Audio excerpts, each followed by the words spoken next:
Oh, it's an awesome, beautiful Labor Day. So I'm not very laboring today. Got some stuff going in the box.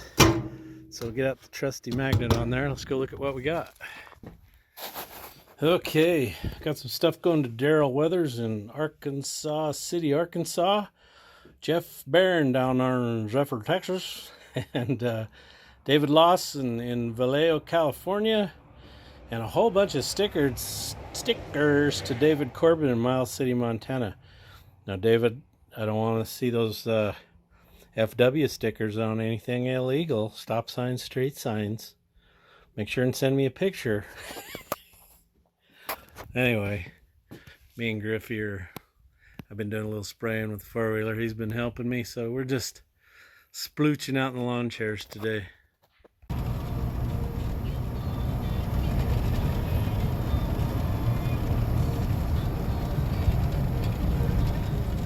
Griffin's favorite spot of all time.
Tell him where to put it, Griffy.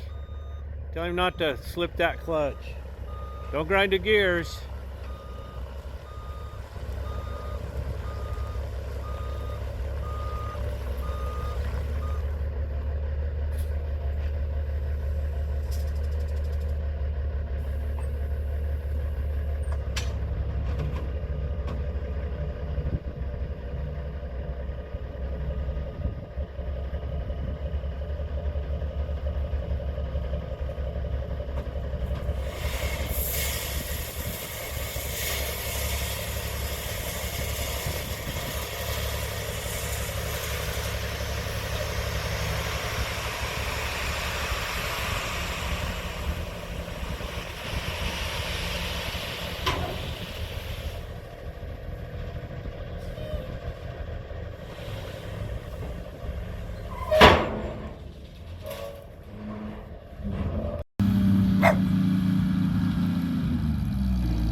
Well, you get a workout running that, wouldn't you?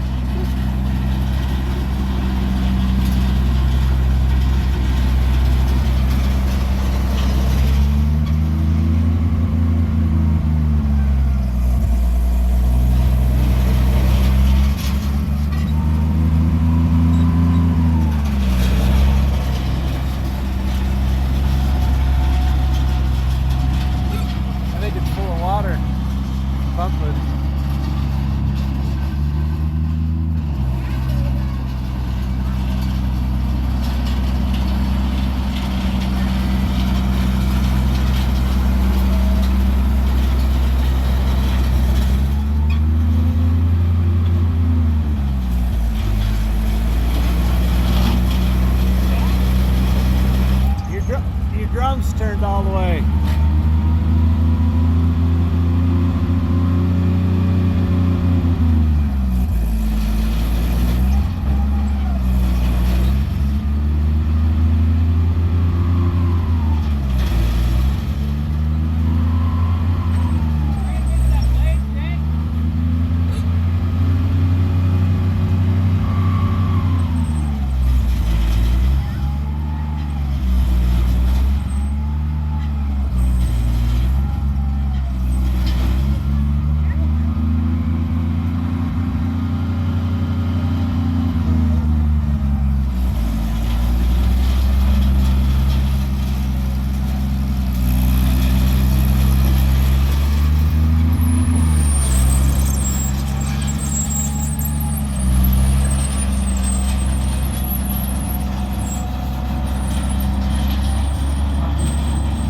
Okay, so I got some stuff I've had in the house for a day or two.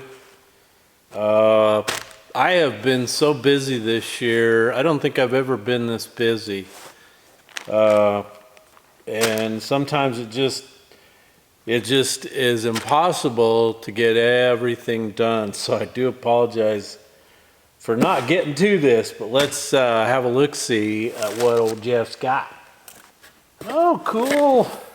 Ooh, that's a nice one. That is nice.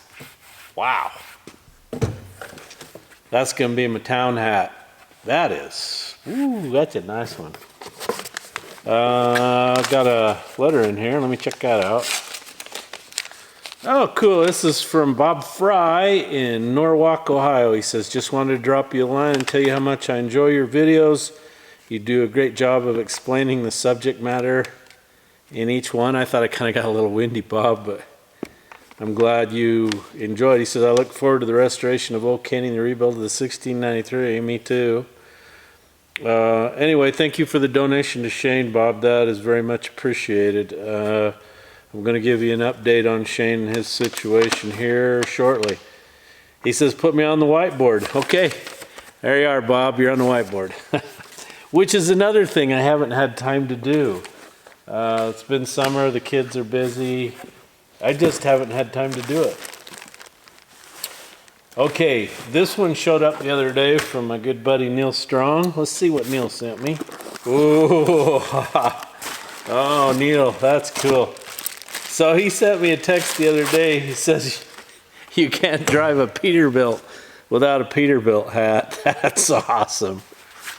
Okay. So every time I get in the Peterbilt, I am wearing that hat, Neil. That's awesome. I love it. Thank you very much. And saved this one for last. This one comes all the way from, so I can't read that. It's I think it's W-A-R-A-N-G something A. Maybe it'll say in here so I can spell it out.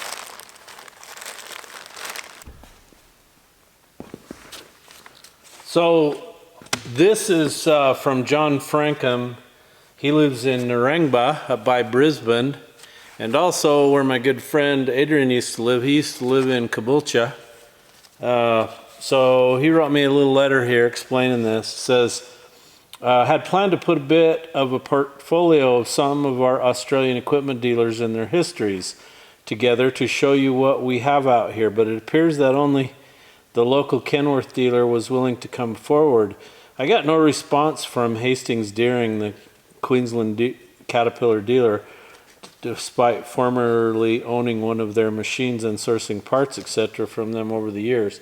Also working for contractors who use 99% CAT equipment that I was tasked with service repairs, so I guess it is what it is. Australia has a fairly proud heritage with Mack, yeah, they do, mostly based on B models, R models, and superliners. But they come out of the Volvo stable, built and assembled at Volvo Waykall, South Brisbane. I suspect that you are not much a Mack man based on the green machine, formerly Old Kenny. Well, I had a Mack. Dad had a B61. So we're very familiar with them, John. So I have gone with Kenworth, and particularly Brown and Hurley, a large dealership with its origins in a small New South Wales town very close to where I was born and raised. I am 71, nearly 72, and they last month celebrated their 75th anniversary. The history of Kenworth in Australia is a bit sketchy, with some claiming Cameron Transport in Sydney imported the first units on line haul, OTR. But I remember Brown and Hurley assembling one for the Brisbane show in about 1964 from crates from USA. Pretty sure most of their business at the time was logging trucks. They may also have had a relationship with Alice Chalmers at the time, as they were a popular logging tractor in our area. Very early in the piece, they sold one of the first Cleatracks on the northern rivers. Kenworth are built in Melbourne, Victoria, and a very popular truck in road train configuration, both mining, general, and livestock in some of the harshest conditions on the planet. Not only road trains, but all other configurations you can think of. Bogie drive, twin steer, and tri-drive as well. Sending you this stuff is like sending coal to Newcastle, but what is life if you can't have a bit of fun? Sure is pretty country up where you built that strip. Mr. Griffy would have loved it, but work is work and play is play. You can Google Brown and Hurley, NSW, to see more if you wish. Regards, John Frankham. That's cool, because I was reading on here, John. Oh, let me show you these pictures first. These were cool. I was showing these to Mrs. Jpaydirt a minute ago. So, from what I understand, John used to raise bananas, so they're packing bananas. I did not know that you could grow bananas in Australia. Didn't know that. And there you are on your Massey. Now, is that a right-hand drive Massey, John? What is that fish? That's a pretty good sized fish, bud. Wow. Part of a banana farm we once had. Oh, that is cool, John. Thank you very much for that. And then he sent me all these brochures. These are cool. This one I liked especially. That's cool. But one of the things I noticed were some of the names on here. Coffs Harbor, a guy I follow on Instagram, Chris Blez something, I can't remember his name. I'd have to go look at it. He does a lot of work in Coffs Harbor. Caboolture, Toowoomba, don't know how to pronounce that one. Kyogle, Dara, Townsville, Coffs Harbor, Rockhampton, Yatalala, Tamworth. You guys have some interesting names of places over there. Must be a lot of indigenous names. Anyway, John, I thank you for that. I'm going to take that in the house. That's going to go in my glass cabinet in there, and the boys will love to look through that. I really like that picture. Would love to come to Australia. Would absolutely love to come to Australia. Been wanting to do that for 2 years now, and I guess I should have did it before this silly so-called pandemic, but it's just too hard, difficult to get in and out of Australia right now. My son just came back from South Africa. He went on a hunt deal, and he shot a blesbuck, a kudu, an impala, and one other one. I can't remember, but they sailed right in and sailed right out. But I don't think it would be that way with Australia. So anyway, I appreciate it, John. Thank you very much. It's alright, it's alright. You know I love this life I